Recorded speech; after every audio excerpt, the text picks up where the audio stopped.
તો hello friends, કેમ છો બધા? મજામાં જશો? તો આજે મારે રવિવાર હતો એટલે હું સ્કૂલે નથી ગઈ અને પછી મારી દીદી મને કહે મને ખાટલા અને ખુરશીથી ઘર બનાવી દે. તો મેં કહ્યું કે ચાલ બનાવી દઉં. એને મારે રજા હોય તો કંઈક ને કંઈક કામ તો આપી જ દેવાનું હોય. તો તમને બતાવું અત્યારે એ તેના ટેડી સાથે ઘરમાં રમે છે અને અત્યારે લાઈટ પણ નથી એટલે તમને થોડું થોડું જ દેખાશે. જો પડી ગઈ એટલે આપણે સુઈ જઈએ. ચાલ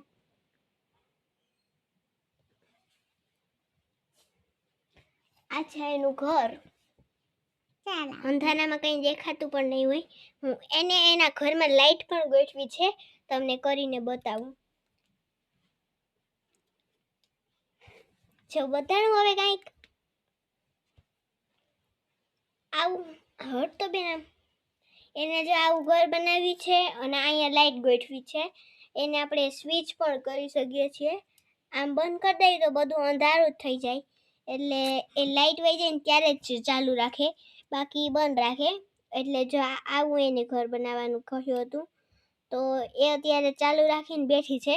અને એની ગેટ કેવો બનાવ્યો હું તમને બતાવું. જો આવો એને ગેટ બનાવ્યો છે. અને એ શું કરે ખબર? મને કહે દીદી બંધ થઈ જાય ને એવો ગેટ કરજે. તો મેં જો આવો ગેટ બનાવ્યો. આ ચીંપીઓ ખોલે, આ ક્લિપ કાર્ડ લઈને એટલે જ આમ બંધ થઈ જાય એવો મેં એને બનાવી દીધો.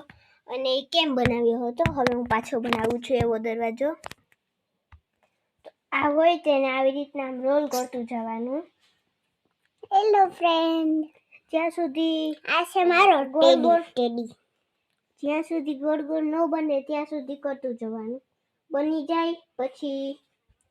જાય પછી જરાક આમ લઈ અને ક્લિપ લેવાની છે આવી. પછી મેં આવી રીતના આમ લગાવી દીધી એટલે જો આવો ગેટ બની ગયો છે. આવો ગેટ બન્યો છે અને એને જ્યારે બંધ કરવું હોય ત્યારે બંધ કરી દે. અને એને જોઈ તેમ જમવાનું જ જોતું હોય એટલે મારી મમ્મીને કહે છે કે મમ્મી મને જમવાનું દે ને. તો તમને મારા મિની બ્લોગ ગમતા હોય તો લાઈક કરી દેજો, શેર કરી દેજો અને કમેન્ટમાં સબસ્ક્રાઈબ કરી દેજો. તો જો અત્યારે આમ રખડે છે. ગરમીના એ કે મને ટી શર્ટ નથી પહેરવું, ગરમીની એમ રખડે છે. અને જો હું તમને કહેતી હતી ને અમારે 2 રૂમ છે, તો એક રૂમમાં કપાસ ભર્યો હતો ને હું તમને દેખાડી નથી શકતી. તો આ અમારો ઈ રૂમ છે. તો આજના મિની બ્લોગમાં એટલું જ. તો બીજો મિની